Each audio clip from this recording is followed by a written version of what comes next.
ہدایت کو تقسیم کرنے والے ہیں، آپ کو اللہ نے قدم مصطفیٰ عطا کیا، وہ مزاج مصطفیٰ پر ہیں، مزاج مصطفیٰ پر۔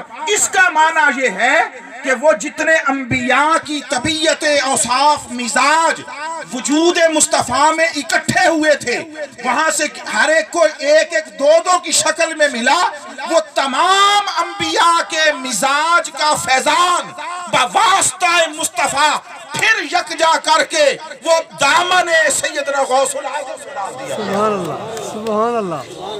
میں کسی خاص وجہ سے یہ میں ایک بنیاد بنا رہا ہوں، سبحان اللہ، سبحان اللہ۔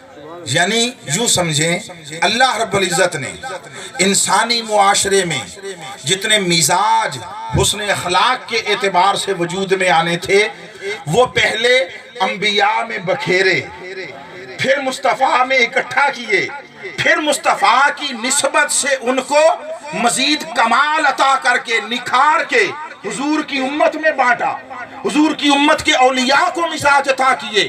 مگر جس طرح تمام انبیاء کا مجموعہ مصطفیٰ کو بنا دیا، اسی طرح امت مصطفیٰ کے کل اولیاء کا مصدر و مجموعہ حضرت سیدنا غوث العظم کو بنا دیا۔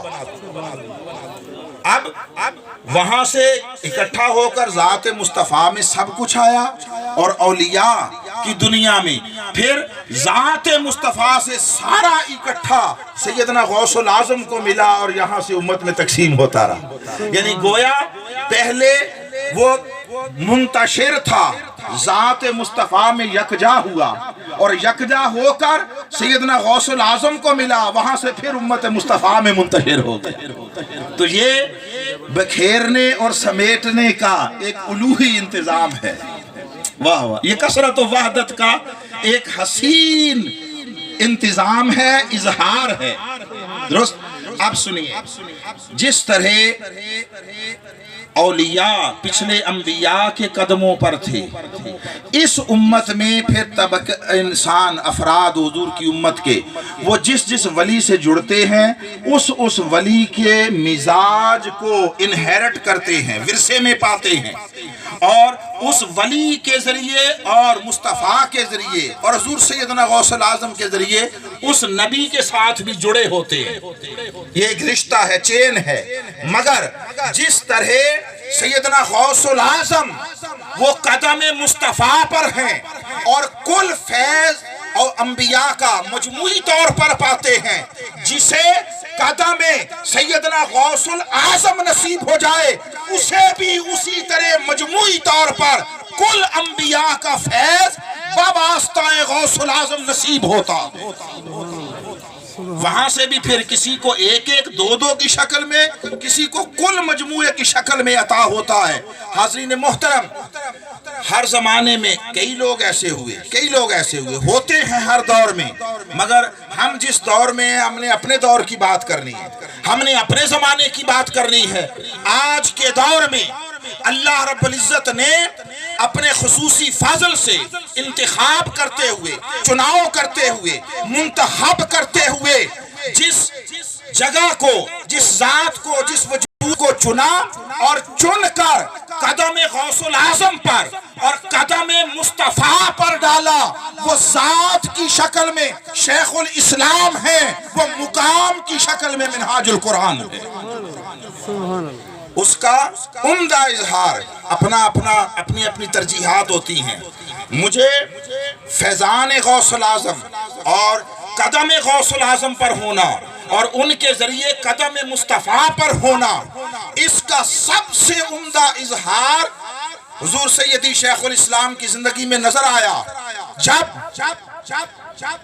کچھ بادشاہ گر لوگ وقت کے بہت بڑے سرمایہ دار کو لے کر ان کے دروازے پر پہنچے۔ جس شخص کی اہمیت کا عالم یہ ہے کہ وہ سٹنگ پرائم منسٹر سے ملنا چاہے تو پرائم منسٹر اپنی جاری میٹنگ چھوڑ کر اس کے لیے دروازے پر آ جائے۔ وہ جس بڑی سے بڑی شخصیت، جس بڑے سے بڑے منصب کے ساتھ جب چاہے ملاقات کرے، اور ہر کوئی اس کے ساتھ ملاقات کر کے اپنے لیے راحت سمجھے، اپنے لیے عزت سمجھے۔ وہ پاکستان کا بہت بڑا سرمایہ دار اور جس نے جس نے لائیو یہ بات کہی کہ پاکستان میں سب کچھ بکتا ہے، اس اعتبار سے جرأت مند آدمی اس نے کوئی پردے نہیں ڈالے، اس نے کہا سب کچھ بکتا ہے، انسان بکتے ہیں، ضمیر بکتے ہیں، قلم بکتے ہیں، اختیار بکتے ہیں، اقتدار بکتے ہیں، یہاں کرسیاں بکتی ہیں، یہاں سر بکتے ہیں، یہاں دل بکتے ہیں، یہاں منڈی ہے، ہر شے جن سے بازار ہے، وہ جو ہر شے کو اپنے پیسے کے ترازو پر تول کر خرید لینے کا عادی تھا، وہ جب حضور شیخ الاسلام کے دروازے پر پہنچا، دنیا نے دیکھا کہ جس شخص کی مہمان نوازی کا زمانہ گواہ ہے، اس نے اپنا دروازہ نہیں کھولا۔ واحد ایک شخص ہماری پوری زندگی میں کہ جسے انہوں نے اپنے گھر میں داخل نہ ہونے دیا، وضاحت کی کہ کیوں نہ داخل ہونے دیا، کہ اندر کیمروں کی آنکھ سے اوجل چاہے بیٹھ کر سلام دعائی کر لیتے، لوگوں کے اندر 100 طرح کے شکوک و شبہات پیدا ہوتے، 100 طرح کے وسوسے جنم لیتے، پتہ نہیں اندر کیا ڈیل ہو گئی۔ چشم عالم نے حیرت انگیز منظر دیکھا، وہ لوگوں کو خرید لینے والا، اداروں کو خرید لینے والا بے بسی کی تصویر بنا کھڑا تھا، اور شیخ الاسلام فرما رہے تھے میں غوث العظم کا مرید ہوں، سارے زمانے کی دولت میرے قدموں میں ڈھیر کر دی جائے، مجھے کیا، میرا جوتا نہیں خریدا جا سکتا۔ تکبیر، نعرہ رسالت، نعرہ خلافت، نعرہ حیدری، گنبد خضرا کا فیضان، گنبد خضرا کا فیضان۔ لوگ ہم سے پوچھتے ہیں کہ آپ کو کیا دیا، آپ ہر وقت ان کی بات کرتے ہیں جیسے اس نے خرید لیا ہے۔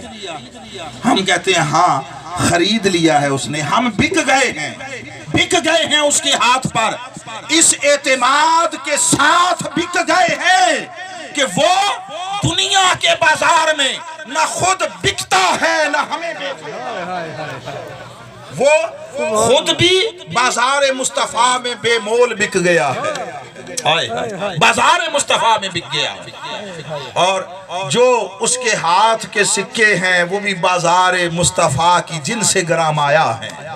ہم اس لیے اس کے ہاتھ بک گئے کہ وہ بکنے والا نہیں ہے۔